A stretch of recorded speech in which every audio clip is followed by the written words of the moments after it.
Muy bien, pues vamos a comenzar con esta videoconferencia titulada Filosofía, Naturaleza y Coronavirus. Obviamente es una videoconferencia desde un punto de vista filosófico, que es mi licenciatura. Es también una videoconferencia desde el punto de vista del desarrollo humano, que es otro de mis estudios, y sobre el punto de vista de la educación para la paz, que es otro de mis estudios. Pero más allá de mis estudios, es una videoconferencia, es un tema desde mi propia experiencia con la naturaleza, desde mi propio sentir como ser humano. Tuve la fortuna desde pequeño estar en contacto con la naturaleza, después en la época de universidad, practicar montañismo, alpinismo, escalada, recorrer eh, los principales lugares para estas actividades del país y después recorrer otros países y encontrar que la naturaleza, aunque se manifiesta de forma distinta, siempre es hermosa. Muy bien, entonces voy a compartirles una presentación a partir de la cual voy a hacer las reflexiones pertinentes. Mientras la comparto, mientras se carga, pueden volver a hacer la respiración profunda, despacio. Ahí tienen ustedes en pantalla. Por favor, eleven su pulgar si ven una diapositiva que empieza con el título Filosofía, Naturaleza y Coronavirus. Gracias. Muy bien, pues estas son unas reflexiones sobre la historia de la actitud del ser humano hacia la naturaleza. Específicamente, esto se divide en dos actitudes. Recuerden, para los fines de esta conferencia, se resume en dos actitudes. La premoderna sería la primera y la actitud moderna ante la naturaleza. Pero tenemos que hacer un análisis, por lo tanto, vamos a ver el proceso de la historia, ¿no? En las épocas de la prehistoria, luego la antigua, la medieval, la moderna y por último la contemporánea. La actitud premoderna corresponde a prehistoria, antigua y medieval. Bueno, en esta videoconferencia también quiero que estén atentos, o más bien les ofrezco un énfasis en la transformación de los conceptos de ente o inclusive de ser, el ser en sí o el ser en general o el ente en particular, y el concepto de substancia, cómo fue ese tránsito hacia los conceptos de sujeto y objeto, que pues les adelanto si no lo sabían, los conceptos de sujeto y objeto no han existido siempre. Antes se hablaba del ente, de la substancia, de la unidad, a propósito del objetivo de uno de ustedes, y ahora se habla en estos términos de el sujeto y objeto, ¿sí? donde hay una distancia. Bueno, voy a darles, esta videoconferencia se puede dar en distintos tiempos. Hoy espero voy a dar dos versiones, 1 hora y 1 minuto. Les voy a dar esas dos versiones. Voy a comenzar en unos instantes con la versión de 1 minuto a través de las 5 imágenes que ustedes están viendo. Pero el tema para profundizarlo da para unas 8 o 12 sesiones. Entonces, por eso comenzamos con este ejercicio de respiración para que la mente esté despejada, porque pues es un tema filosófico. Entiendo que la mayoría pues no ha tenido un acercamiento a la filosofía.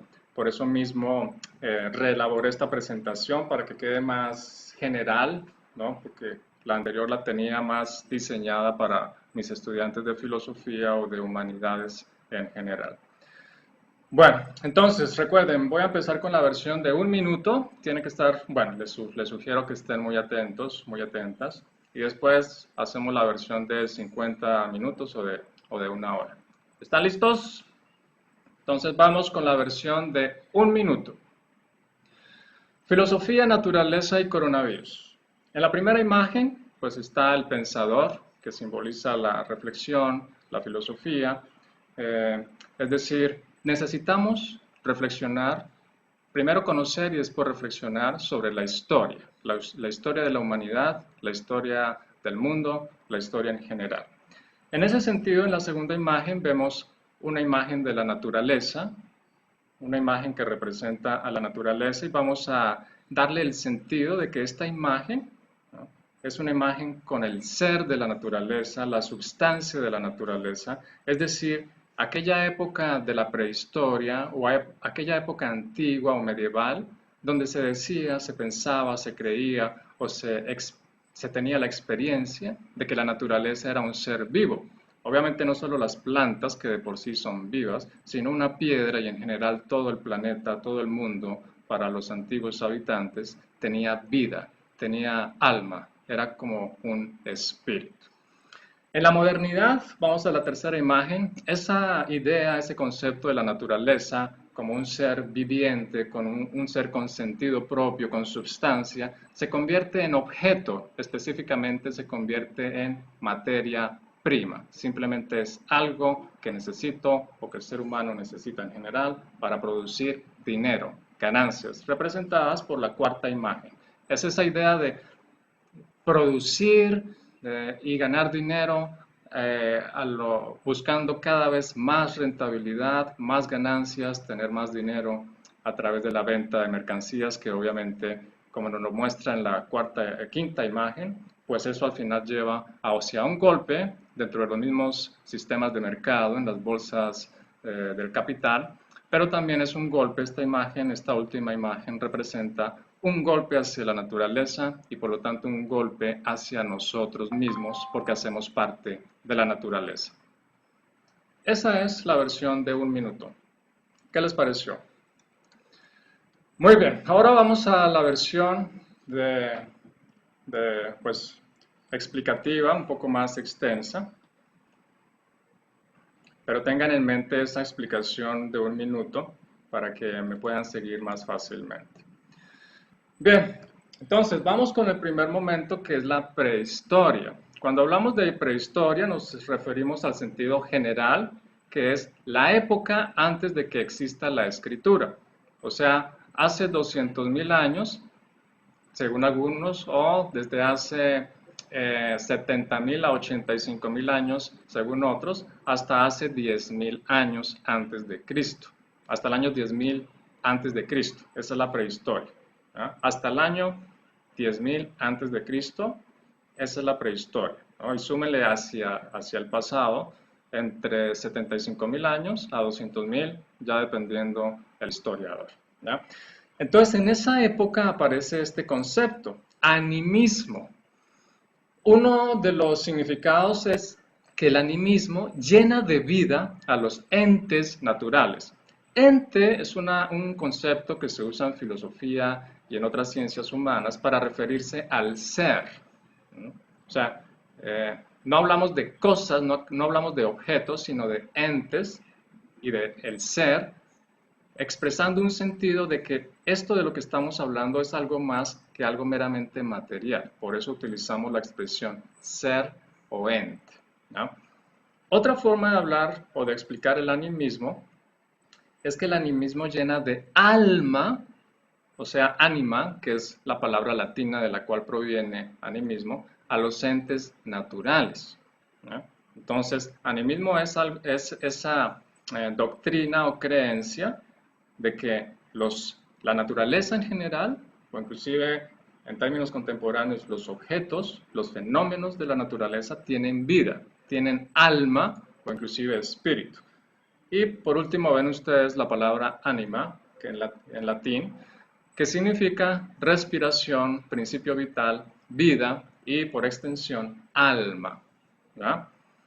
Entonces ahí tienen ustedes en la parte de abajo una imagen representativa del animismo.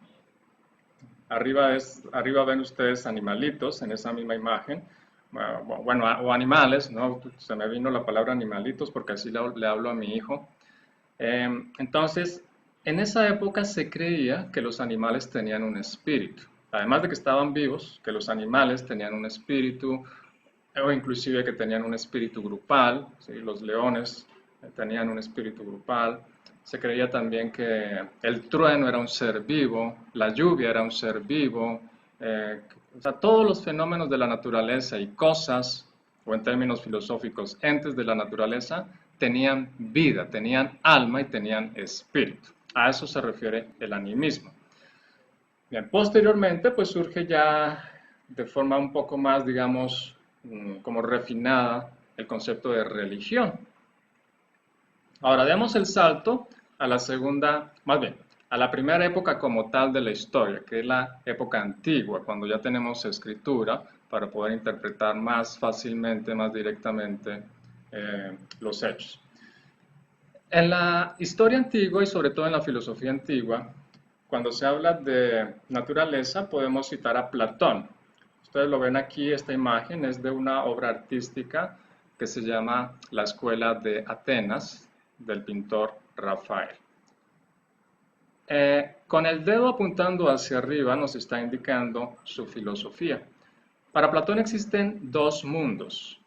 El primero es el mundo de los arquetipos o el mundo de las ideas o el mundo real, donde está lo real. Ese es el más importante.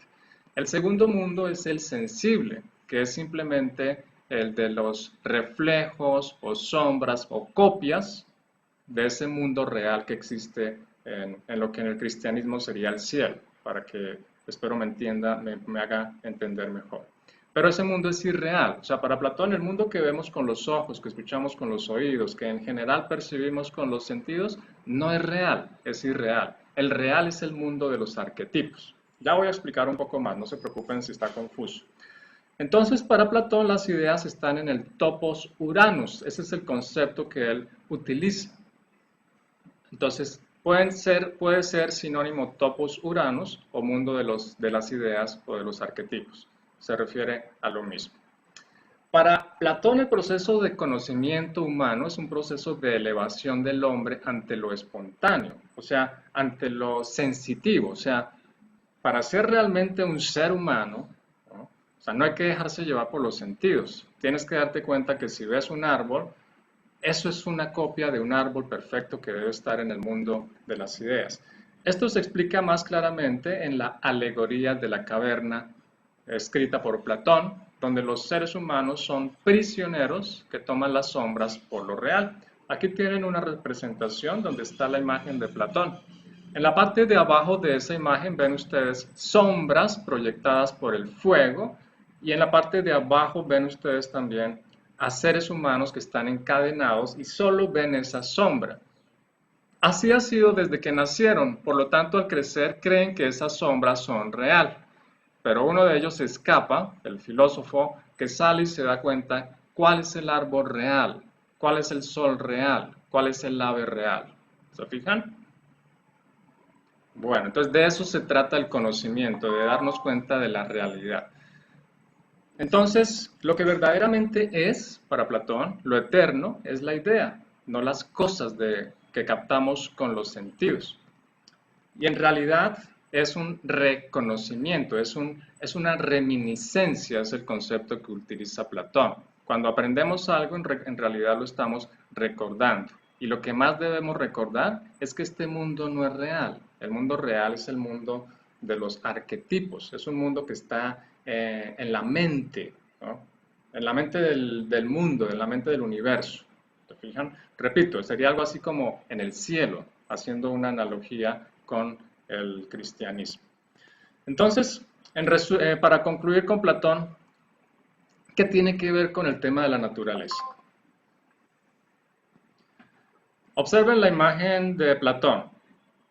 Para Platón, el mundo que tú ves, ese arbolito o esa plantita que ves ahí en la parte de abajo de Platón, que tú ves con los sentidos, que tú vas y riegas, que tú cuidas, esa plantita que ves y percibes con los sentidos es una copia, ahora miren arriba donde está el dedo de Platón, de la planta perfecta que está en el mundo de las ideas.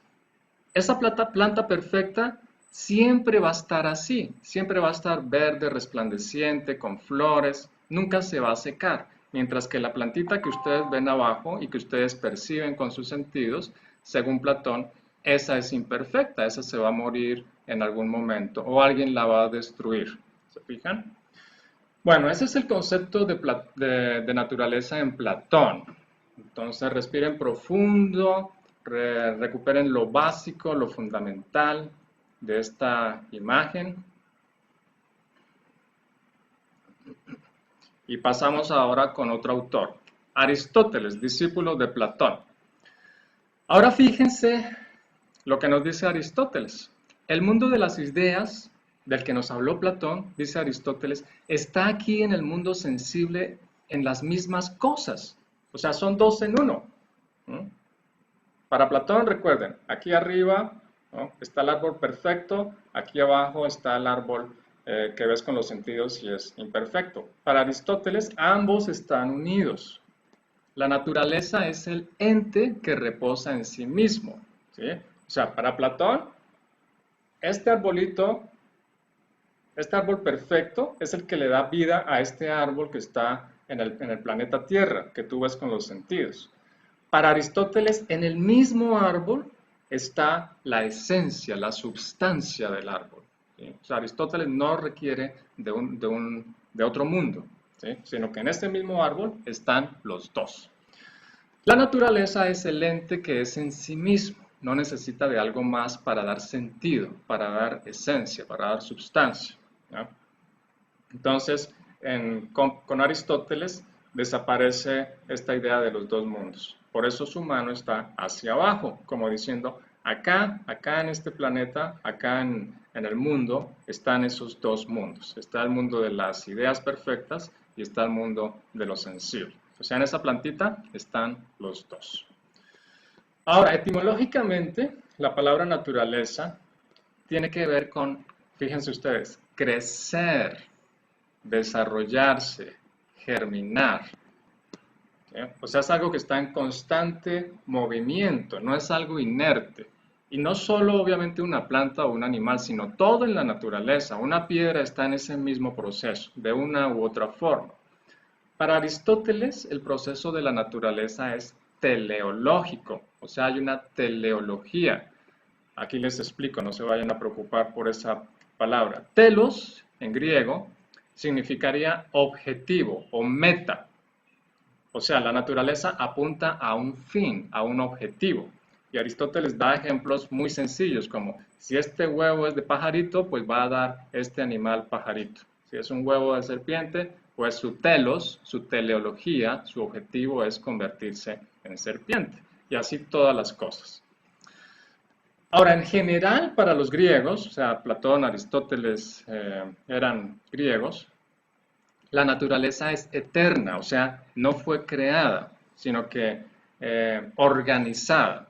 Antes de que existiera la naturaleza existía el caos, el desorden, pero el caos fue vencido por el cosmos. Cosmos etimológicamente significa orden, ¿ya? Entonces, para los griegos vivimos en un orden, o sea, en un cosmos. Para comparar con otras creencias o con otras explicaciones, los judíos, ¿no?, y posteriormente el cristianismo, pues para ellos Dios creó el mundo. ¿Se fijan? O sea, para los griegos el cosmos vence al caos, ¿no?, y se genera un orden. Para los judeocristianos, pues Dios creó el mundo. En otras palabras, Dios creó ese cosmos.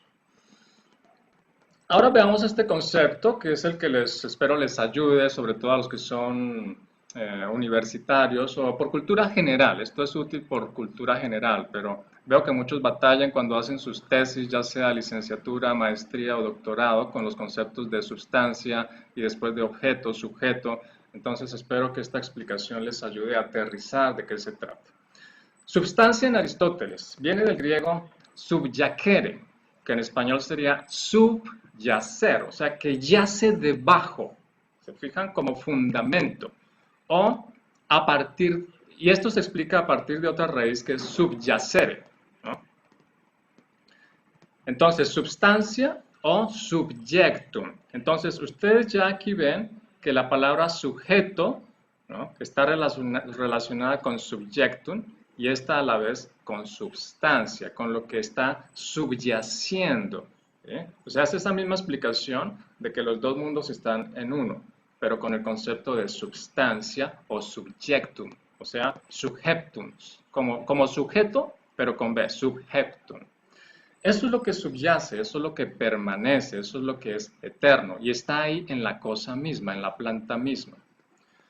Y eso es lo que hace que el ente sea lo que el ente es. O sea, no se requiere un mundo de las ideas, sino que ahí mismo, en lo que vemos, ahí está la explicación, el fundamento y la esencia de esa planta o de ese animalito o de esa piedra, según Aristóteles. Aristóteles diferencia este concepto de substancia del de accidente. Accidente significa que puede estar o no estar, lo así reunido, y no afecta a la cosa. O sea, por ejemplo, esta misma plantita puede tener una hoja más o una menos, pero va a seguir siendo esa misma plantita. O sea, si le quitas una hoja más o le quitas una o si le nace otra hoja, perdón, si le quitas una hoja o si le nace otra hoja, eso es accidental. No va a cambiar la esencia, o sea, la substancia de la planta. ¿Se fijan? Y repito, lo mismo ocurre con la naturaleza en general, no solo con lo que está vivo, entre comillas, como una planta o un animal, sino hasta con las rocas. Siguiendo con los paralelos, en los judíos, o en la tradición judía, esto tiene una semejanza con la idea de permanencia. Bueno, fíjense lo siguiente. Dios le dijo a Moisés, diles que el que es, te envía. ¿Se acuerdan cuando Moisés le dice, Dios, pero pues no me van a creer que tú, me van a decir que quién me envió y no me van a creer, tienes que darme una clave. Entonces Dios le dice, diles que el que es, te envía. ¿Se fijan? O sea, el que verdaderamente es Dios. Los seres humanos somos sus criaturas, según los judíos y los cristianos. Entonces Dios les dice, diles que el que es te envía, o sea, el que no necesita de nadie más para subsistir. Entonces, esa misma idea es la que Aristóteles explica en su concepto de substancia. O sea, una piedra es porque es piedra, ahí mismo está su explicación. No requiere una piedra duplicada o que alguien más le dé su substancia. Bien, entonces, el ente es en sí mismo, según Aristóteles, el ente es en sí mismo ya porque tiene un fundamento, o sea, la planta en sí misma tiene un fundamento. Y recuerden, tiene un telos, tiene un objetivo. Esa planta nació para algo, que esa misma planta, entre comillas, sabe, ¿no? Pero más que sabe, tiene esa fuerza para convertirse en lo que desde que nació fue hecho. Y el ente reposa en sí mismo, o sea, recuerden, la plantita, el animal, la piedra, la montaña, los bosques, en sí mismo tienen su esencia, según Aristóteles.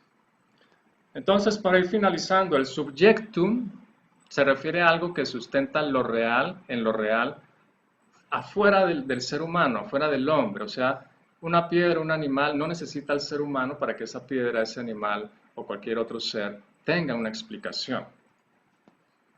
Subjectum, recuerden, es sinónimo de substancia, pero en la época moderna, subjectum se va a convertir simplemente en sujeto, algo más frío. Y recuerden que hay una diferencia entre lo que es substancial, o sea, lo que se requiere para que una cosa sea lo que es, y lo accidental, o sea, que si lo varía, lo cambia. O sea, por ejemplo, yo en este momento, si me pongo una camisa de este color o de otro, eso es algo accidental. O en términos más contemporáneos, es algo accesorio, ¿no? La camisa que yo me ponga no cambia la substancia de lo que yo soy. Ahora veamos el salto a la época moderna. Recuerden, con Platón y Aristóteles y el animismo estuvimos viendo la actitud premoderna. Ahora, este subjectum, o sea, esa substancia que les acabo de explicar, que existía en la actitud antigua del ser humano hacia la naturaleza, específicamente con Aristóteles, se convierte en la palabra sujeto, en el concepto de sujeto en la modernidad, a partir de Descartes principalmente, o sea, calculen ustedes 1650 aproximadamente, mediados del siglo XVII. ¿Se fijan? O sea, son 1500 años aproximadamente, casi 2000 años del cambio de subjectum, o sea, substancia, al de sujeto, como lo conocemos el día de hoy. El sujeto es el fundamento de la realidad en la época moderna. Aquí no se me vayan a confundir, ya estamos hablando de lo moderno, ¿sí? En la época antigua, el fundamento de la realidad está en cada cosa. En la época moderna, el fundamento de la realidad lo da el sujeto. o sea, la persona, el ser humano, el hombre, la mujer, ¿se fijan? No se requiere en la época moderna una sustancia o substancia, como sería haciendo la traducción más literal, que fundamente. En Descartes esto se conoce con la expresión cogito ergo sum. Pienso, luego existo. ¿Ya? Ahí toma fuerza Descartes para darle ese sentido al sujeto. O sea, soy yo el que va a darle el sentido a las cosas. Y posteriormente con Kant y su crítica de la razón pura, a través del concepto de lo trascendente, que veremos más adelante. Entonces, para ir despidiéndonos de Aristóteles, el concepto de subjectum, recuerden, es algo que sustenta lo real en lo real, fuera del ser humano. O sea, no requiere al ser humano para que la naturaleza, por ejemplo, tenga un fundamento, tenga una substancia, tenga una esencia, tenga un sentido. ¿Ya? Subjectum significa eso. En cambio, con Descartes y la modernidad hasta el día de hoy, la palabra se convierte en sujeto, o sea, persona pensante, que es la que le va a dar el fundamento a las cosas, incluida la naturaleza. Para Descartes, el ser subjetivo es el hombre, o sea, el ser humano, y se da el paso del subjectum, o sea, de la substancia, al sujeto. Ahora, para que descansen un poco de tanto concepto filosófico, vamos a ver un poco de historia. Para comprender esto, hay que comprender el tránsito y los factores de la premodernidad, o sea, de la época antigua y medieval, a la modernidad. Bueno, entonces vamos a ver un poco de historia. Solo aquí un breve repaso por la época medieval, por ejemplo, con San Agustín. Hay diversos autores. Valga la pena decir de que la época medieval ha sido muy maltratada, literalmente, por historiadores, por académicos, inclusive por filósofos eh, o por científicos, ¿no? Considerándola una época de oscuridad. Pero cuando uno lee, se da cuenta de que no, en realidad fue una época rica y valiosa, tal vez no para los intereses de estas personas, o de algunas de estas personas, pero sí para la cultura universal, para la cultura mundial. Allí están, por ejemplo, síntesis de la época antigua y allí está el germen de lo que después va a ser la época medieval. Entonces, es una época muy rica y además muy extensa. Fueron 1500 años o 1200, depende del punto de vista histórico. Entonces, les puedo decir con total certeza, no es una época de oscurantismo, no. Obviamente sucedieron ciertas cosas a nivel religioso, pero a nivel cultural, a nivel del arte, a nivel de la filosofía, de la ciencia, de la lógica, se hicieron muchos avances. Entonces, hagamos un pequeño repaso. En la época antigua, nos dijo Platón, las ideas están en el topos uranos y allá está el fundamento de la naturaleza. Aristóteles nos dice, la naturaleza tiene su fundamento y sustancia en sí misma. No necesita que el ser humano le dé una fundamentación. Y la naturaleza tiene un propósito en la vida, tiene un telos. Recuerdan el concepto de teleología, ¿no? Una meta, un objetivo. ¿Ya? Y obviamente el ser humano también tiene un telos, una meta, un objetivo. En la época medieval, San Agustín, por ejemplo, nos va a decir, las ideas están en la mente divina. Ahí ven ustedes la influencia de Platón en San Agustín. ¿Ya? Pero ya no nos va a decir que las ideas están en el topos Uranus o en el mundo de los arquetipos, sino en Dios, ¿verdad? O en términos más coloquiales y religiosos, en el cielo, ¿se fijan? O en el paraíso, para que se entienda aún más el concepto.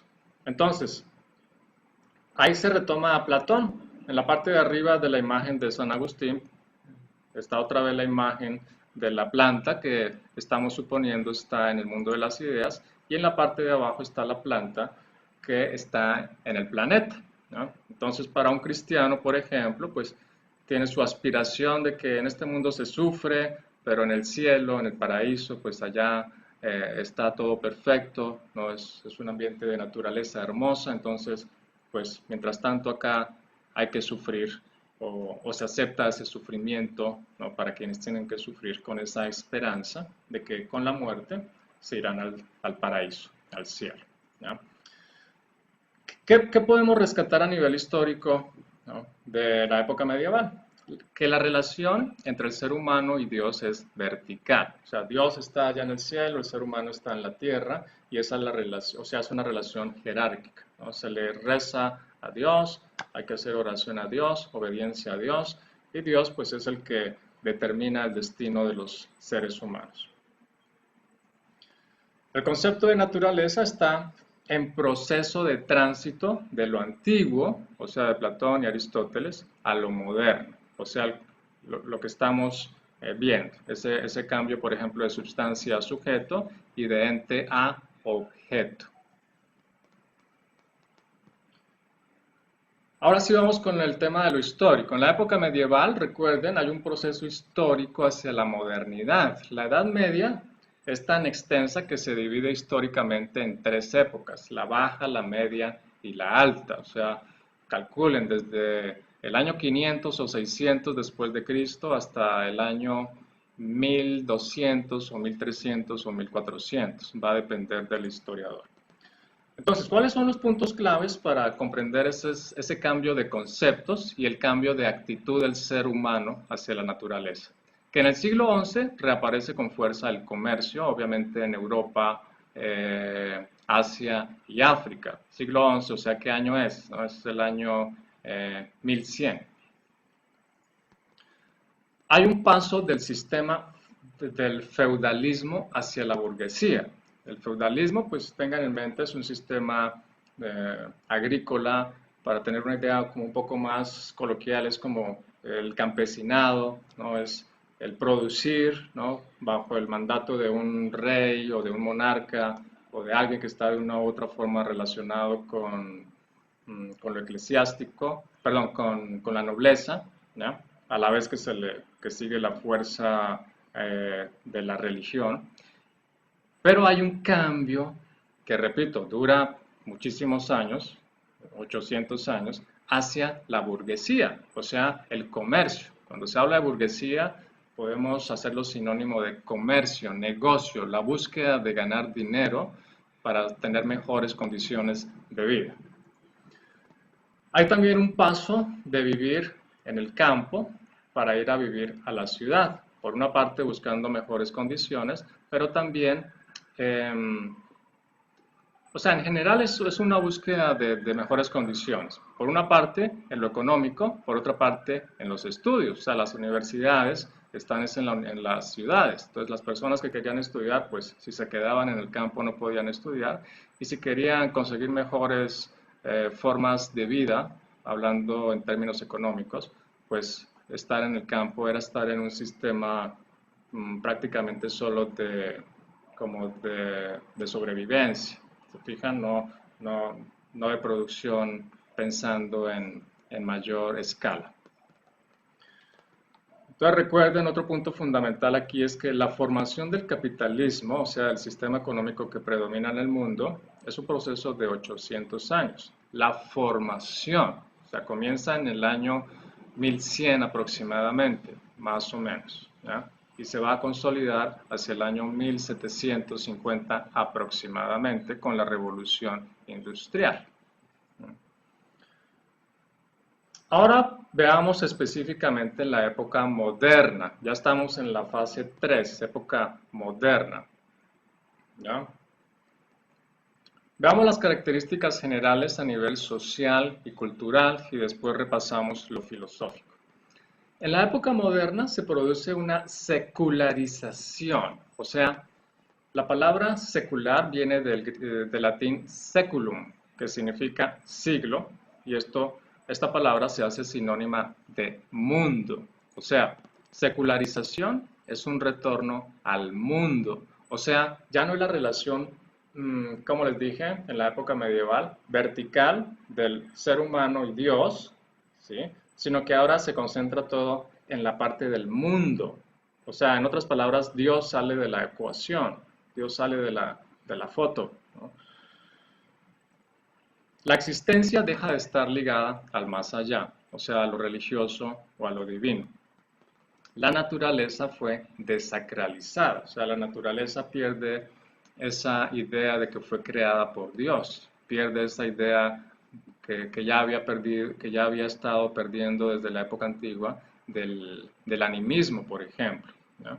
Pero el punto es, la idea antigua de que la naturaleza tenía en sí misma su, su, su- su substancia, en la época moderna va desapareciendo. O sea, es desacralizada, significa ya no es sagrada, ¿sí? O sea, para un medieval la naturaleza todavía era sagrada porque era la obra de Dios. Pero para un moderno, para una persona de la época moderna, o sea, desde 1450, 1500, ¿no? Podemos decir que comienza la época moderna en general, la naturaleza ya no tiene ese poder, ya no tiene esa característica o cualidad de estar relacionada con Dios. Ya vamos a ver en qué se convierte. La idea que predomina es dominar la naturaleza. Grábense ese concepto. En la época moderna se busca dominar la naturaleza. La experiencia del ser humano moderno es desencantada, o sea, no significa que no creyeran en Dios, sino que ya eh, piensen ustedes, a ver cómo lo explicamos en corto. La experiencia del hombre moderno es, del ser humano moderno es desencantada, o sea, ya no está pensando que a través de la oración va a mejorar su vida, por ejemplo, sino que está pensando que a través del trabajo, a través de sembrar más, a través de producir más, a través de vender más, va a lograr ese cambio. ¿Se fijan? En ese sentido es que se dice que la experiencia del ser humano moderno es desencantada, o sea, ya no tiene esa conexión con lo divino. También se puede entender desencantada en el sentido de que no se cree tanto en cuentos de hadas, por ejemplo, ¿no? Y en general el mundo es un mundo desencantado. La perspectiva que se tiene del mundo eh, es materia prima. El mundo es materia prima, la naturaleza es materia prima.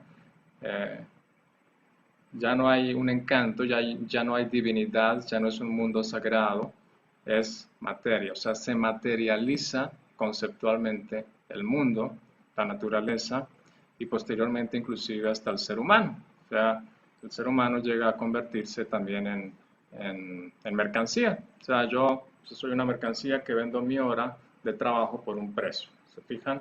Esa es la idea que surge en la modernidad. Hasta el ser humano termina convirtiéndose en mercancía. Y otros hasta en materia prima. Piensen en, por ejemplo, la esclavitud. Entonces, en esta época moderna, el hombre, el ser humano y el mundo han perdido la conexión con el trasmundo, o sea, con el mundo de las ideas de Platón, o con el cielo de la religión, o con Dios en temas religiosos o teológicos. Ahora lo que interesa es lo que vemos con los sentidos, lo que percibimos con los sentidos y cómo mejoramos nuestras condiciones de vida a través del trabajo, a través de la razón, la ciencia y la tecnología. Entonces, por eso les traje esta imagen que ven en la parte inferior, representando la industrialización. O sea, se cambia la iglesia, se cambia el campo por la industria. Otras características, principalmente de la secularización, un ejemplo, el hombre antiguo, el ser humano antiguo, se adaptaba a los ciclos de la naturaleza. O sea, aprendió, se dio cuenta que existen las estaciones, entonces tiene que aprovechar las épocas de verano y otoño para guardar, ¿no?, las cosechas para poder sobrevivir durante el invierno. ¿Se fijan? Y tiene que sembrar en una época, ¿no? Entonces el hombre antiguo, el ser humano antiguo, se adaptaba. Ahora, ¿qué pasa con el ser humano moderno? No se acomoda a los ritmos de la naturaleza, sino que impone su ley, su voluntad, esa expresión que vimos antes, ese dominio sobre la naturaleza. Un ejemplo, en los Países Bajos, Holanda, ante la necesidad de alimentar a mucha gente, drenan, o sea, vacían los pantanos para ganar terreno al mar y poder cultivar. Entonces uno puede decir, pues sí, ¿no? Qué bueno que lograron aplicar esta técnica para poder alimentar a la gente. O sea, la lógica que hay detrás es que era un tema de, pues, sobrevivencia, cómo alimentar a las personas si tienen poca tierra. Entonces lograron ganarle tierra al mar, ¿ya? Pero a la vez está la imagen de abajo. No quise ser dramático, así que me refiero a que hay imágenes que muestran más contaminación, o sea, el humo totalmente negro, pero ustedes, yo supongo que saben a qué me refiero, o sea, la modernidad con su industrialización trajo contaminación. O sea, los daños empiezan con la contaminación, pero no es el único daño que existe. Y pues esa idea de crecimiento económico, sobre todo en el siglo XX, a comienzos del siglo XX, empieza a tener vaivenes, ¿no? Se cree que se puede lograr conseguir muchísimo dinero haciendo cierto tipo de cosas, pero vienen las quiebras de la bolsa y las primeras dolencias, los primeros golpes a la naturaleza. Recuerden que la última imagen, la de la flecha hacia abajo, representa que esa idea de progreso y de dominar la naturaleza al final golpea a la propia naturaleza y por lo tanto al ser humano. Ahora veamos los temas, algunos de los temas filosóficos de la modernidad. Comencemos con Bacon. Bacon hace una ruptura con el aristotelismo, o sea, con la idea, con lo que vimos que explicó Aristóteles, especialmente con la idea, más bien, él va a incluir, va a proponer y va a trabajar bajo el principio de conocimiento es poder. Tengo que conocer a la naturaleza para dominarla, ¿ya? En esencia el principio es bueno. Lo que pasa es que con la tecnología que se utiliza después para explotar a la naturaleza, pues se tergiversó esa idea de que conociendo la naturaleza puedo dominarla. Ya no solo fue un tema de dominio, sino ¿cómo llamarlo?, pues de abuso. Y así expresa la nueva idea de la relación con la naturaleza. Rechaza la vida contemplativa de los monjes, o sea, de la época medieval. O sea, para él eso no tenía sentido, ¿no? Estar contemplando un árbol, el mar, los ríos, las plantitas. Para él, pues eso no, de eso no se trata la vida. Critica al Aristóteles que fue interpretado en la época medieval. En esta época con Bacon y la modernidad no se trata de una voluntad de poder político y militar, como por ejemplo la tuvieron Alejandro Magno y César, sino que es voluntad de poder en general. Es una protoactitud, o sea, lo que está detrás de una actitud. ¿Sí? Detrás de cualquier actitud, ¿no? Ir a estudiar, tener un trabajo, está la idea de tener poder, expresar poder. Eso es lo que empieza a expresarse también en la época moderna. Y es el paradigma del hombre o del ser humano frente a la naturaleza. O sea, ante la naturaleza, ahí les pongo la imagen frente a Bacon, lo que voy a hacer es manifestar mi voluntad de poder. O sea, voy a dominar la naturaleza, voy a ganarle tierra al mar, voy a cultivar más, voy a talar, voy a hacer esto, aquello. ¿No? O sea, se manifiesta es esa idea de que voy a ejercer mi voluntad de poder frente a la naturaleza. O en términos más coloquiales, como que la naturaleza no me va a ganar. ¿Qué es lo nuevo con Bacon y qué es lo nuevo en la época moderna? Que sin Aristóteles, que la idea de potenciación de la naturaleza que nos explicó Aristóteles, o sea, que la naturaleza tiene un fin, un objetivo, un telos, una meta, ¿no? Además de una sustancia, es reducida la naturaleza simplemente a materia prima, ¿no? O sea, es un cambio, pues, para mí, ¿no?, personalmente, pues dramático, ¿no? ¿No les parece? O sea, de esa idea, inclusive desde la prehistoria y luego la época antigua, de expresar en cierta forma un respeto y hasta admiración por la naturaleza, pues ahora es materia prima. Ese arbolito es materia prima. ¿En qué lo convierto para ganar dinero? Ese animalito, es materia prima. Y ese animalito que es silvestre, eso es materia prima para vender tal huesito que le sirve para tal persona, para no sé qué cosa vanidosa. ¿Se fijan? Entonces todo prácticamente en la naturaleza se reduce simplemente a materia prima. Pero recuerden, no solo en la naturaleza como si fuera algo externo a nosotros, sino que el mismo ser humano cae víctima de esa misma idea. Otro autor de filosofía para explicar estos acontecimientos históricos de la época moderna es Descartes, o Descartes. Él inicia una filosofía desde el yo, ¿no? sea, desde el ego. Aquí entendamos ego simplemente como la palabra que se refiere al yo, ¿no? No ego en el sentido de narcisismo, aunque después ego se va a convertir precisamente en eso. Antes de llegar a ese pienso luego existo, Descartes tuvo una crisis existencial, ¿no? Él tuvo sueños, pesadillas acerca de cuál es el sentido de su vida, qué tiene que hacer, todo lo que sabía, etcétera. O sea, no tenemos tiempo ahorita para ahondar en eso, les dejo el dato por si quieren profundizarlo. Y desde esa crisis existencial que tiene, se pregunta por el ser, por el ente, así como lo hizo Aristóteles y como lo hizo Platón. Pero Descartes exige como concepto de verdad precisión clara y distinta, ¿no? Y entonces todo se convierte en objeto para un sujeto. La naturaleza es simplemente un objeto. Entonces, desde Descartes, históricamente, sobre todo conceptualmente, ya se pierde el concepto de ente, de substancia, ¿no? Sobre todo de ser, y se habla de objeto, ¿no?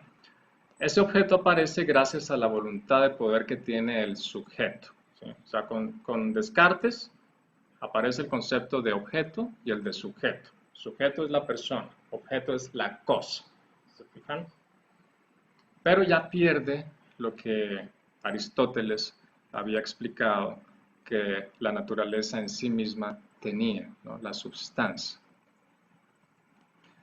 El objeto ya no es algo que descansa en sí mismo, como lo explicó Aristóteles con el concepto de ente y substancia, sino una representación que hace el sujeto. Se despoja a la realidad de la presunta inmediatez, ya que desde que se percibe el mundo, deja de ser el mismo. O sea, no existen las cosas fuera de un sujeto. A partir de Descartes, no solo surge el paradigma del sujeto, sino del objeto. Por lo tanto, surge la relación sujeto-objeto. Esa relación no existía en la época medieval, no existía en la época antigua. ¿Se fijan? En la época antigua había mayor unidad, al igual que en la época medieval. Con la época moderna surge esta división. El sujeto, o sea, el ser pensante, a través de la razón, o sea, el ser humano, y los objetos que él capta, ¿no? A través de esa razón.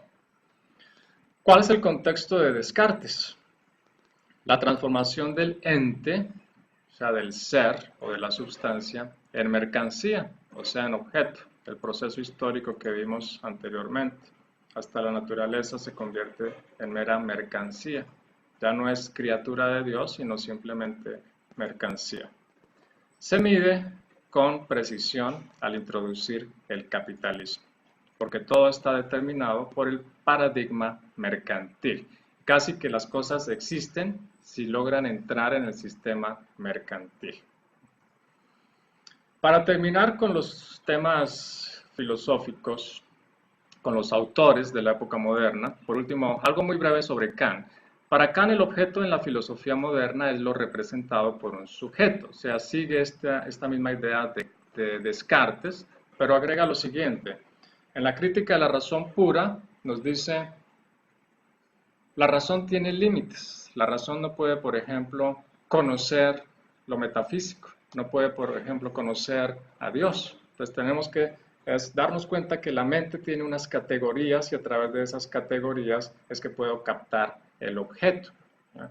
Entonces, el concepto filosófico es trascendente, lo trascendente. Pero no confundan con lo trascendente en el sentido de que es lo que está arriba. Para Kant lo trascendente es el sujeto. O sea, se habla del giro trascendental, porque la atención ya no está en el objeto como lo estaba, por ejemplo, antes con Descartes, ¿no? De que el objeto es algo que está allí y simplemente tengo que conocerlo, ¿no? Kant dice, no, o sea, tengo, como hablando en términos contemporáneos, un software, ¿no? Una aplicación, y es a través de esa aplicación que voy a poder captar el objeto. A eso se llama lo trascendente, de que la atención ya no está en el objeto, sino que está en el sujeto, ¿no? Y esto se refleja más claramente en las 4 grandes preguntas que propone Kant. Ahí le agrego entre paréntesis el yo para que tenga más sentido. O sea, Kant nos dice, las preguntas son, ¿yo qué puedo saber? Y eso lo responde la metafísica. Segunda, ¿yo qué debo hacer? Eso lo responde la moral, la ética.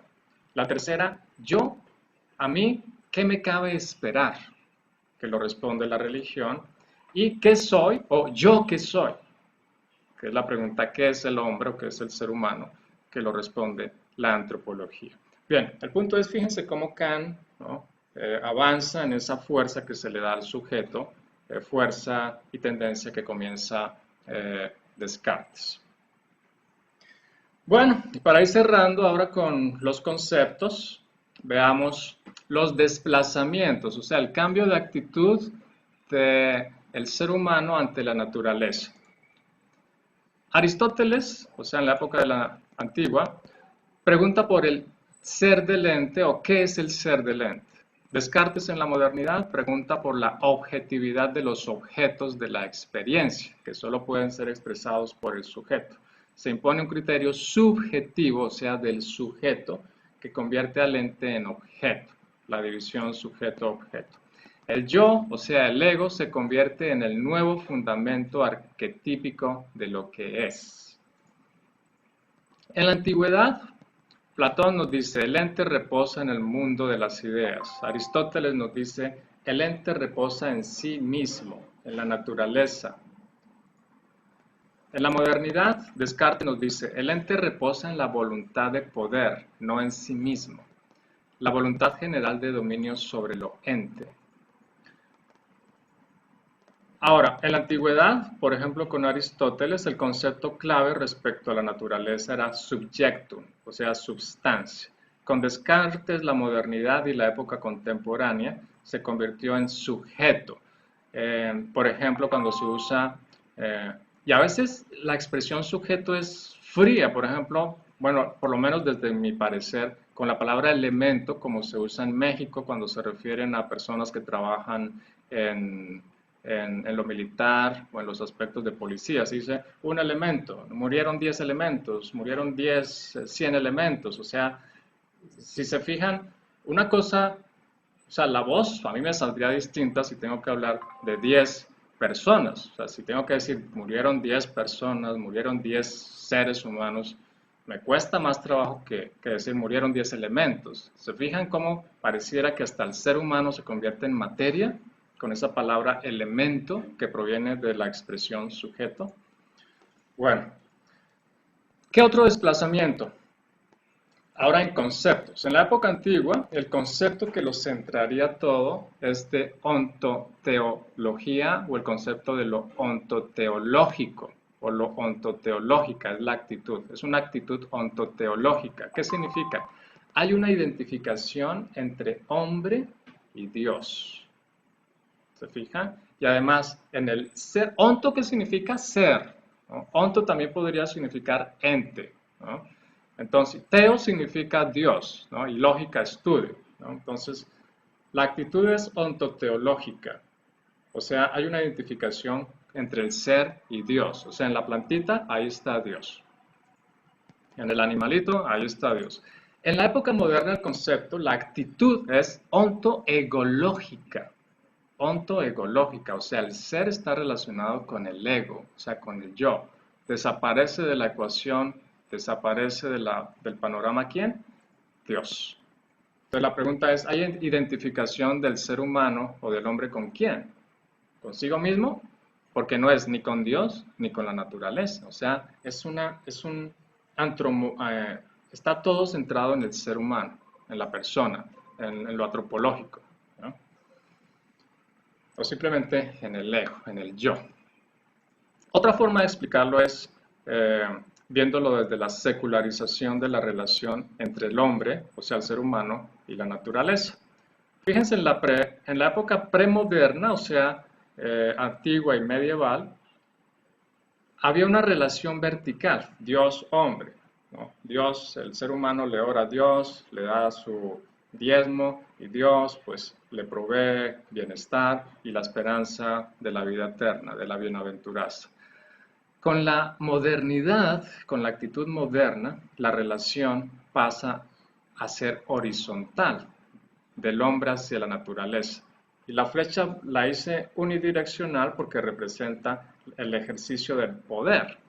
¿Se fijan? O sea, no es como en el animismo o en cierta forma, aún en la época antigua, que se hacían oraciones o algún tipo de rituales para que la naturaleza nos diera algo. No, en la época moderna es yo ejerzo mi voluntad hacia la naturaleza. La naturaleza es materia prima, es una cosa, es materia, no tiene nada de divinidad o de sustancia o de fundamento más que servirme para hacer dinero. Esa es la actitud moderna, coloquialmente hablando. Veamos ahora la psicología del ser humano, ya vamos cerrando, antes y después del capitalismo, que vale decir antes y después de la modernidad. Antes era una economía de gasto, se vivía en el presente, o sea, la persona tenía dinero para comprar lo del día o lo de la semana máximo, tal vez lo de un mes, ¿se fijan? Era vivir en el presente. En otras palabras, no existía el concepto de crédito. Después viene la economía de inversión, o sea, en la época moderna, con el capitalismo.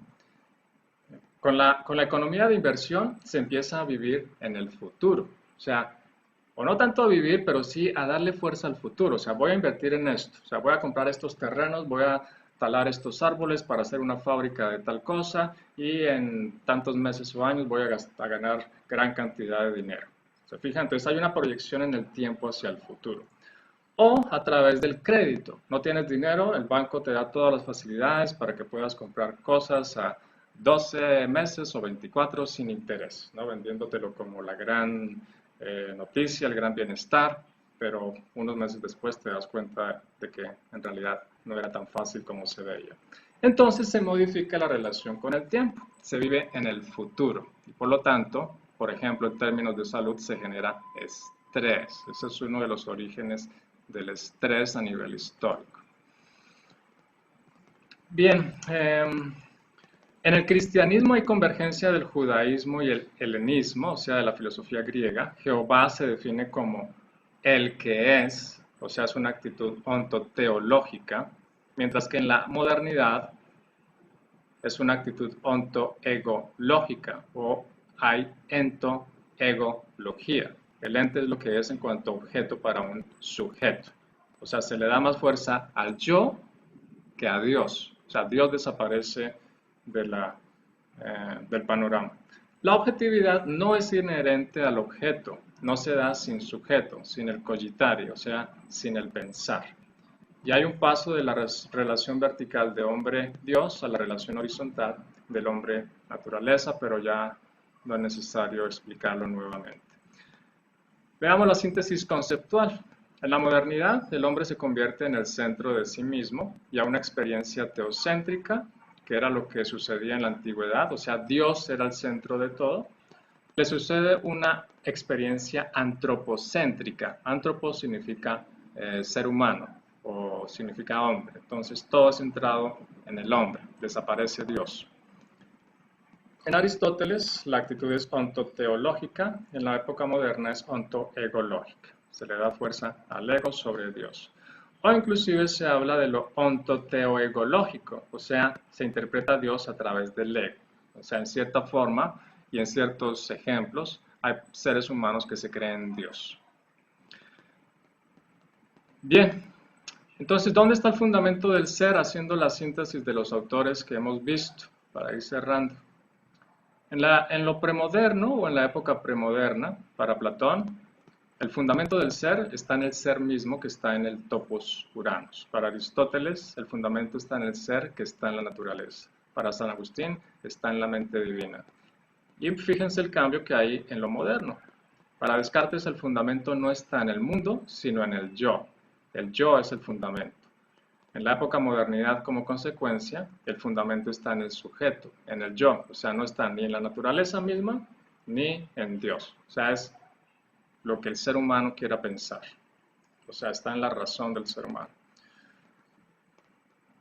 Bueno, Heidegger, otro autor, nos va a decir, todo lo que es se convierte en objeto. Ya no operan los filósofos, sino el mercado. El objeto es la mercancía.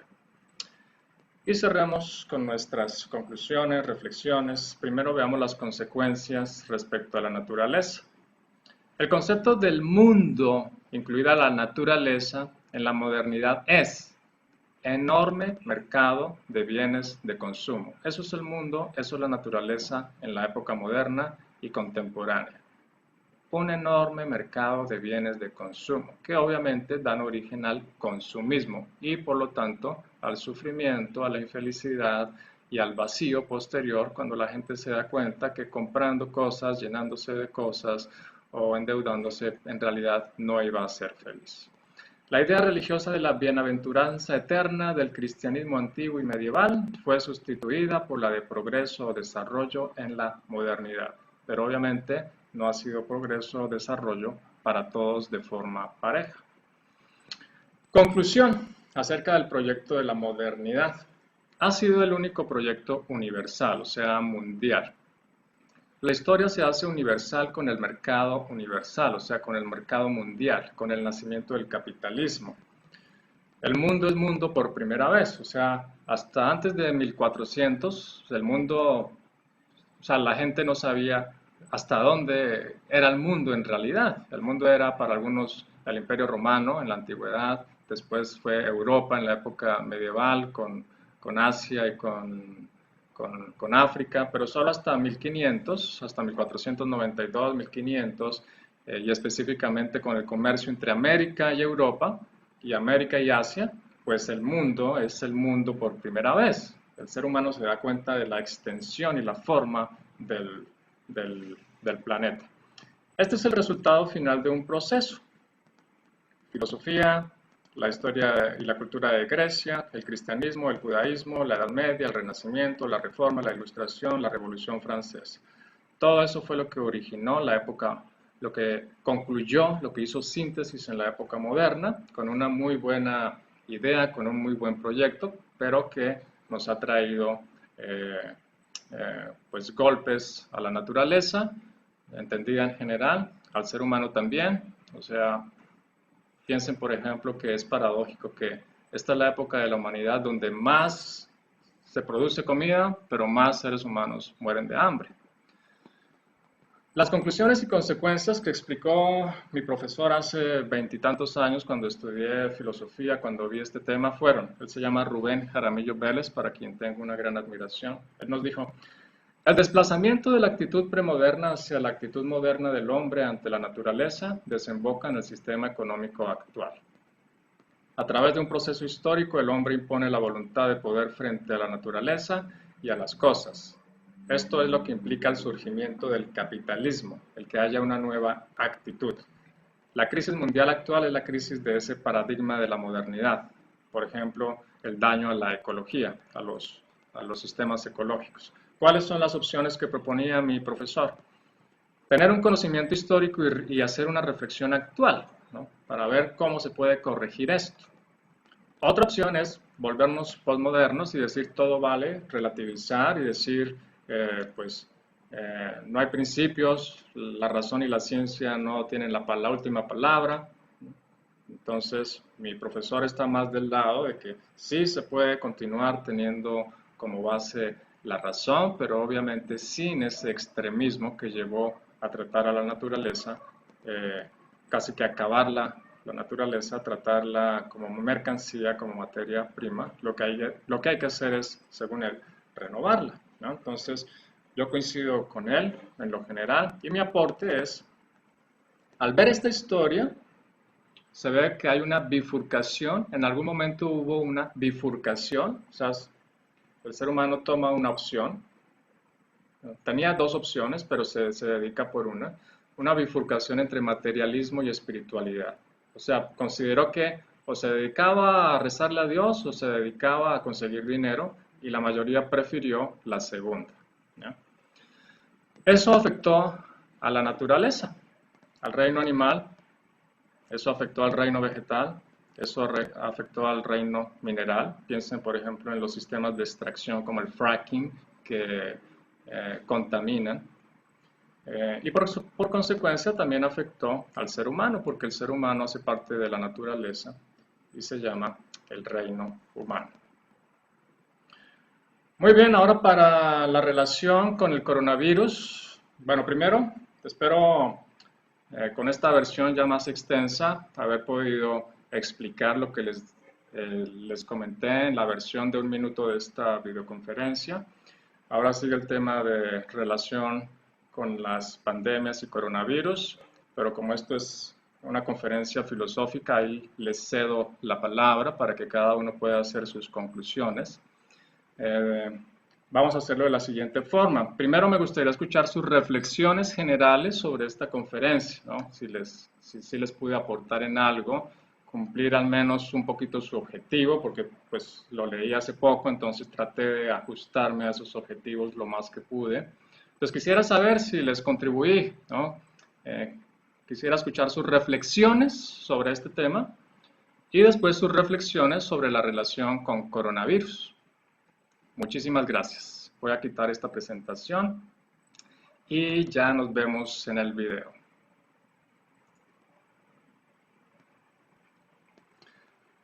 Muy bien, pues les cedo la palabra. ¿Quién desea comenzar? Tenemos unos minutitos para charlar un rato, para platicar. Entonces levanten la mano con su computador o con su mano natural y con mucho gusto nos escuchamos. Pues, ¿quién desea participar? Entonces veo, Hela, Ángeles, adelante Ángeles, activa tu micrófono. Activa tu micrófono, Ángeles. ¿Listo? Listo, te Listo, bueno, escuchamos.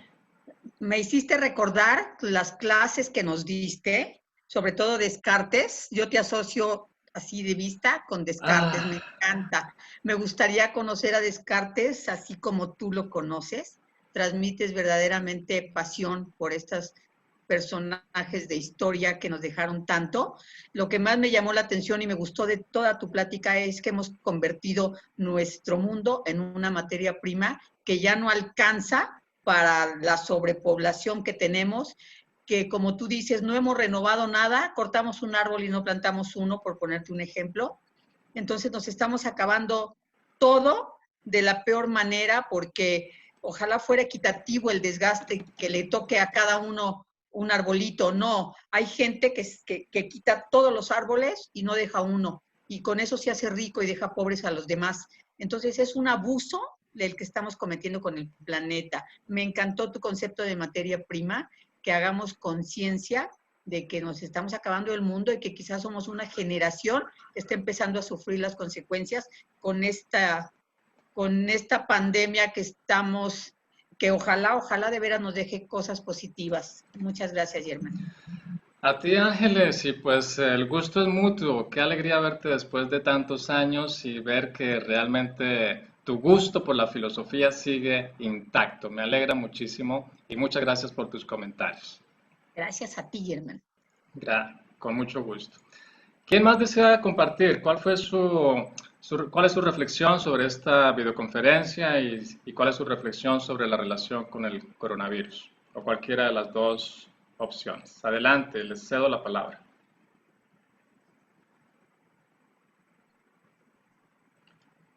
Olimpia, adelante Olimpia, activa tu micrófono y te escuchamos. Los demás dejemos el micrófono en silencio. Adelante Olimpia. Buenas a todos. Ok. Bueno, pues mi reflexión es que estamos solamente sufriendo las consecuencias de lo que todos somos responsables desde hace pues muchísimos años, como bien ahorita nos has hecho recordar cómo el ser humano ha ido perdiendo esa verdadera identidad con lo que es, con lo que somos. Pensamos que si yo tiro hoy una bolsa de plástico, es solamente una bolsa y no me va a afectar. Pero en realidad no tenemos la conciencia de que esa bolsa que estamos tirando a la larga me va a afectar. A mí personalmente. Y nos va a afectar a todos. Entonces, creo yo que esto es simplemente consecuencia de eso, de la falta de conciencia que tenemos en general.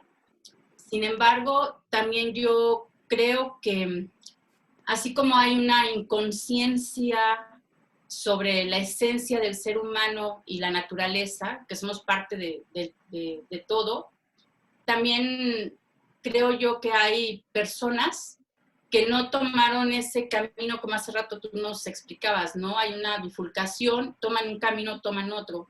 Creo yo que sí hay una parte de la humanidad que trata de unir estos dos caminos, de, ok, me tocó, yo así lo veo, ¿no? Me tocó vivir en esta época y tengo que ajustarme a, pues, a las condiciones, ¿no? Que me tocaron, pero también no debo de perder de vista que soy parte de la naturaleza, que vengo, que hay un, para mí, que hay un ser muy, muy superior. Hay mucha reflexión sobre esto y mucha polémica, que si el virus fue tratado por la mano del hombre, que si es natural, que si no, pues como haya sido o como lo hayan planeado, pues no se dio. Hay una fuerza superior que ha movido esto y que finalmente nos está afectando a todos. Creo que lo más importante es que cada uno en nuestro entorno cercano, inmediato, empecemos a trabajar con esa conciencia de lo que en realidad somos. Eso es todo. Gracias. Pues muchísimas gracias, Olimpia. Pues no tengo nada más que agregar, que pues estoy de acuerdo contigo. Qué bueno que el tema que expuse te ayudó a hacer esas reflexiones y conclusiones. Gracias, Olimpia. Antes de continuar, veo que levantó la mano Rosario y después Nancy Becerril. Les pido que activen su video porque me siento un poco solo, por favor.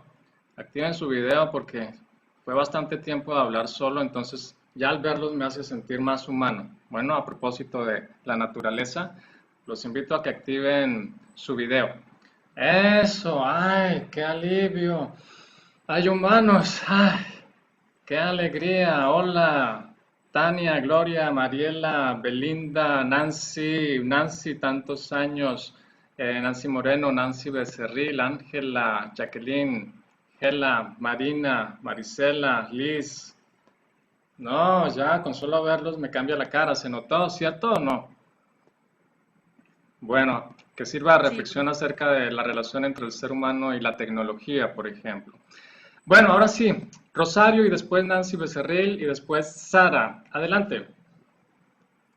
Gracias. Buenas noches. Bueno, de ahorita de tu exposición y concuerdo con Olimpia, de la, de la, de la Bifurcación. decisión entre de la bifurcación entre la espiritualidad y el materialismo.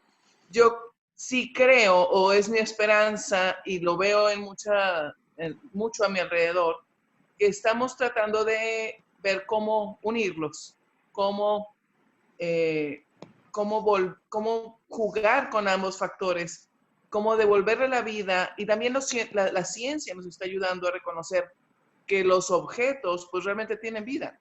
Y ahí tenemos, por ejemplo, al científico japonés que descubre la reacción del agua ante un sentimiento, ante una palabra, que eso ha sido ampliamente difundido y nos lleva a cuestionarnos pues todo lo que eso implica.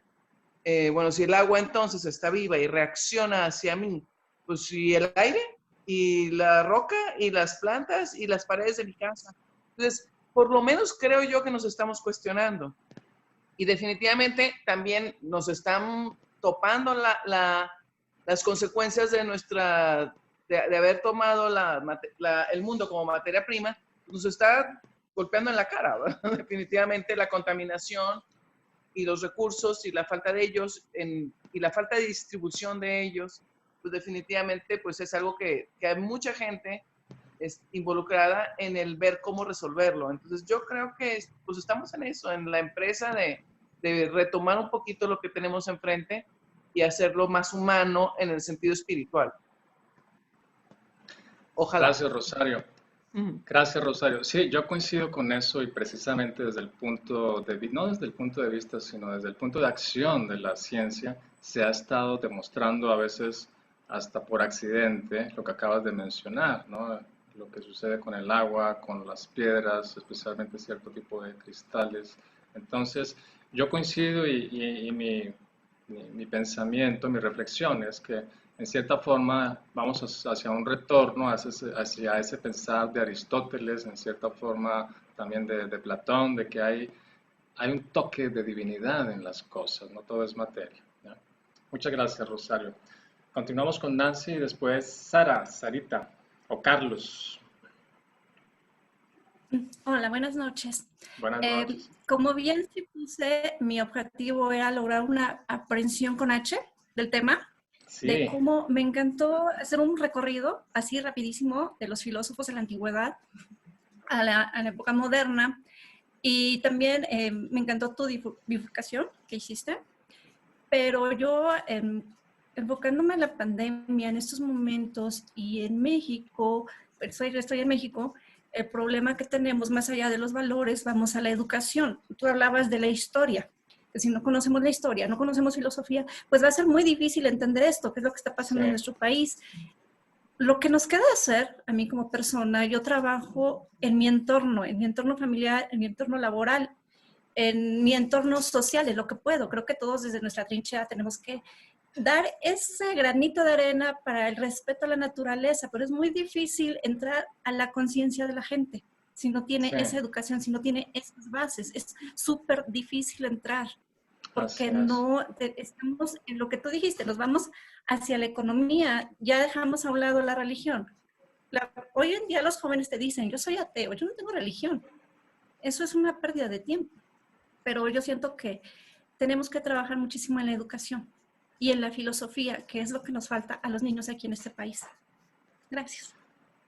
De nada, Nancy, gracias a ti. Qué bueno que mencionas eso también porque, o sea, totalmente de acuerdo contigo. De hecho, por eso yo trabajo en educación. O sea, eh, cuando trabajé de voluntario en un instituto de desarrollo humano, donde educábamos en temas de educación en valores para vivir en armonía con la naturaleza, comenzando con la armonía en sí mismo, uno de mis colegas decía que o sea, nosotros estamos cambiando el mundo uno por uno, ¿no? Dándole clases a cada persona, clases que tienen que ver con el despertar de la conciencia, con el caer en cuenta, ¿no? Con el darse cuenta de que hay formas mejores de vivir, hay formas naturales de vivir, hay un sentido profundo en el vivir, ¿no?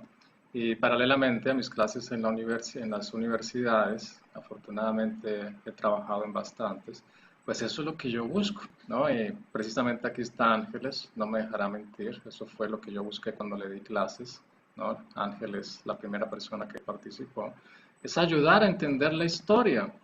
Y eso significa ayudar a entender y comprender, aprender con H, como bien dices, Nancy. ¿Dónde estoy? ¿De qué se trata esto? No dejarnos llevar por la publicidad, por los medios, por ciertas ideas, sino que cada uno conozcamos nuestra propia historia como ser humano, como mundo, como naturaleza. Entonces yo estoy comprometido con eso. En parte por eso, por ejemplo, estoy dando este ciclo de conferencias gratuitas sobre filosofía y naturaleza. O sea, yo sentí que tenía que hacer algo en esta época de pandemia, entonces desde hace un tiempo estoy haciendo esto. ¿Te fijas? Entonces, sí, hay que hacer algo. Ahora, la meta es lograr hacer algo a nivel de políticas públicas, ¿no? En ese sentido, he participado, por ejemplo, en el Congreso de la Unión, participé en un foro para proponer una política pública, una ley que tenga que ver con la educación para la paz, que obviamente incluye tener paz con la naturaleza. Entonces, en resumen, sí, cada uno desde nuestra casa, comenzando por nosotros mismos. ¿Qué puedo hacer para no lastimar el planeta? ¿Qué puedo hacer para que y es fácil, o sea, piensa en lo que comes, ¿no? Compra algo, ¿no? Que no lastime el planeta. Si es posible que cultives, si tienes un jardín o una parcelita o una parcelota, mira cómo puedes sembrar y con eso nomás ya estamos haciendo un cambio. Pero también pensemos en grande, o sea, conoces a algún político, hazle una propuesta, trabaja con él para que se haga un proyecto de ley, ¿no? O a una ONG o un organismo internacional, o sea, trabajemos en las dos áreas, desde ti mismo y tu núcleo, ¿no? Ya sea tu pareja, tu familia, tus amigos, tu calle, ¿no? Y piensa también en grande, ¿no? ¿A quién le puedes proponer algo para conseguir una inversión o que se logre establecer una política pública que tenga que ver con el cuidado de la naturaleza, que por ecuación tiene que ver con el cuidado del ser humano? Muchas gracias, Nancy. Continuamos con Sara o con Carlos. Adelante. Y después Tania. Y después Ángela Bueno, buenas Nazario. noches. Buenas noches. Adelante, Sara. Buenas noches, ¿sí me escucha? Sí, Sí. sí. Bueno, pues me da un gusto estar con ustedes, estar contigo, Germán. Pues ahorita en estos momentos en que estamos todos preocupados, estamos pasando una situación la cual de cierta forma hasta creemos que es una pesadilla y que no es real, ¿verdad? Pero pues estamos aquí y en cierta manera pues tenemos que aceptar nuestra realidad, la parte que nos tocó vivir en este momento, en nuestro tiempo. Tú mencionabas que a veces unirnos con la política, bueno, de algún político, pues quién sabe qué tan fácil sea, ¿verdad? Porque, por ejemplo, ahorita hay un partido que está supuestamente pues responsabilizado de cierta manera en ver lo de la naturaleza, y pues desgraciadamente se fue más hacia lo político que hacia el principal telos, ¿no? El principal objetivo que era en sí la naturaleza misma. Bueno, es hermoso ver todo el pensamiento de los filósofos y ver su ejemplo a través del tiempo, de cómo ha cambiado con la modernidad, que supuestamente nosotros hablamos de modernidad, ¿verdad? Pero tal parece que es en retroceso a lo que es el bien de la sustancia, como dices, de cada cosa y hasta del ser mismo, ¿no? Porque los seres humanos también tal parece que ya fueron desacralizados, en serio, porque pues también parecen materia prima y no están centrados en lo que es el amor al otro, ¿no? A su prójimo. Desgraciadamente, pues lo comento porque sí estoy de acuerdo con Nancy, falta mucha práctica de valores, mucha práctica de solidaridad entre nosotros los mexicanos para poder enfrentar esto que estamos padeciendo, ¿no? Para poder valorar que realmente nuestro planeta, la madre naturaleza, nos necesita y que estamos de cierta forma, pues también aquí actuando de una manera en la cual nosotros mismos, pues como seres humanos, no somos solidarios y no nos preocupamos del otro, ¿no?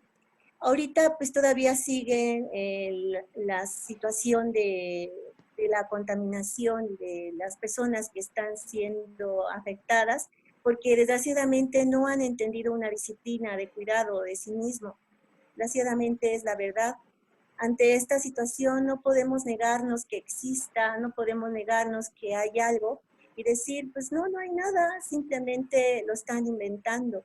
Pero estamos viendo la realidad no la podemos tapar con un dedo, está sucediendo, lo estamos viendo, estamos siendo testigos de muchas cosas, de muchas irregularidades, las cuales pues estamos viendo en nuestra sociedad y también pues el sufrimiento de algunas personas que pues a lo mejor no les ha tocado a algunos, qué bueno, ¿no? Pero a los que nos ha tocado ser testigos de que alguna persona ya falleció por esta enfermedad, te das cuenta que realmente pues, está ahí, ¿no? Está existiendo. Entonces ahorita, Sí. pues lo único que nos queda es pues concientizar, ¿no? Lo que estamos viviendo y tratar de cambiar para que este mundo vibre de diferente forma, que energéticamente vibremos ya de diferente forma para poder cambiar todo aquello que quedó atrás, que ese mundo en donde vivió Sócrates es tan hermoso con su mayéutica, la cual no necesitaba ni planeación, ni secuencias didácticas. Bueno, yo lo digo porque yo soy profesora. Entonces él no hizo eso, sino simplemente salía y era el razonamiento en ese momento con toda la espontaneidad que tenían los seres humanos de preguntar, ¿verdad? Pero era otro tiempo, era otra civilización. Entonces ahorita estamos luchando contra muchas cosas, pero pues bueno, como dice mi esposo, tenemos que acostumbrarnos a sobrevivir, ¿sí? Eso Sí, nada más. Sarita. Discúlpame, yo soy muy platicona, pero ya tengo un tiempo. No, no te preocupes, Muchas Sarita. gracias, ¿eh? Eh, Nos encantan tus clases y saludos a todos y que todos que se cuiden mucho y estamos ahí con ustedes también. ¿Sí? Un besote, un abrazo. Bye. Muchas gracias, Sara. Con mucho gusto y gracias por tu aporte. Por supuesto, todo lo que dices es cierto. Gracias. Bueno, continuamos con Tania, Ángela. Ya pues vamos cerrando, entonces te escuchamos. Tania y después Ángela Nazario. Buenas noches, profe. Buenas noches. Bueno, con lo que quisiera comenzar es que, por ejemplo, todos debemos de tener en cuenta que todo el universo se rige por una energía, un orden. Entonces, ¿cómo podría decirlo? Espérenme. Pues si todo se rige por una energía, todo tiene una energía. Un virus tiene una cierta energía. Entonces, como vives o como vibras, vas a traer las cosas. Así yo lo veo. Eso. Otra es de que quizás como personas vemos lo que hacen los demás, pero no vemos lo que hacemos nosotros. Vemos que gente, o como dice la maestra, plantamos un árbol, pero no sembramos nada. Es cierto, pero también ahí es como propio, ¿no, maestro? Bueno, yo lo veo así. Es algo que debe de tener conciencia propia, no estar pensando o viendo lo que los demás hacen, sino lo que hacemos nosotros para cambiar el mundo. Si estamos conscientes de los problemas del mundo, del planeta donde estamos, ¿por qué seguir haciendo cosas que quizás nos están afectando? Eso, y además toda la educación quizás es también desde casa. Yo lo veo desde un punto de justicia, quizás. La justicia no hablando solamente en derecho o algo así, sino la justicia relacionado con la paz, porque son de la mano, Claro. no son distintos, son de la mano. Entonces Sí. la justicia comienza desde casa, comienza desde que tú eres justo contigo mismo. Decían, ¿no? Que la justicia debía de ser ciega para no ver a quién. Entonces, Sí. yo lo veo desde ese punto porque no estamos siendo justos quizás con la naturaleza, no estamos siendo justos con nosotros mismos. Entonces, dicen que la época moderna dejó a un lado Dios, ¿no? Y se volvió más materialista. ¿Por qué? Porque busca llenar un hueco que quizás cualquier cosa no lo va a llenar, a menos de que sea algo espiritual, porque tu espíritu es algo tuyo, es algo que está en ti. Entonces, más allá de ver que algo nos llene materialmente, es llenarlo con tu conciencia, con tu divinidad, porque todos tenemos ese grado de divinidad, sea de la religión que sea. Entonces, yo creo que es eso, la conciencia, la energía con la que estés, con la que tomes las cosas, porque como lo mencioné a un principio, un virus tiene una cierta energía, tú tienes otra energía. Como vives, vas a vibrar. Entonces, lo que tú vayas, la energía con la que tú estés, va a llegar cosas de esa misma energía. Entonces, debes de estar siempre a un nivel más alto de las cosas que no quieres para tu vida. Así yo lo veo. Muchas gracias, Tania. Sí, ahí tenemos un aporte más para nuestras reflexiones sobre qué hacer en estas épocas de pandemia, cómo salir de ella, cómo prevenir, cómo crear un nuevo mundo. Muchas gracias, Tania. Y Ángela Nazario, te escuchamos. Hola, buenas noches. Pues muy agradecida con esta conferencia. Es un aporte enorme para todas las personas que la tomamos y muy agradecida con usted en la cuestión que me hace ver al ser humano como materia prima. Nunca había tocado ese tema y exactamente eso es lo que nos está pasando y eso fue lo que nos pasó con esta pandemia, que nosotros ya nos veíamos como materia prima. Levántate, vete a trabajar, regresa, o sea, ¿y dónde quedó lo espiritual? Cuando nosotros nos alejamos de un ser superior y al último usted lo comentaba, la espiritualidad, ¿dónde la dejamos? Entonces, esta pandemia nos hace reflexionar y regresar lo que comentaban Nancy, Tania, Gela, el hecho de que nos hemos alejado tanto, que no lo estamos transmitiendo ya a los niños.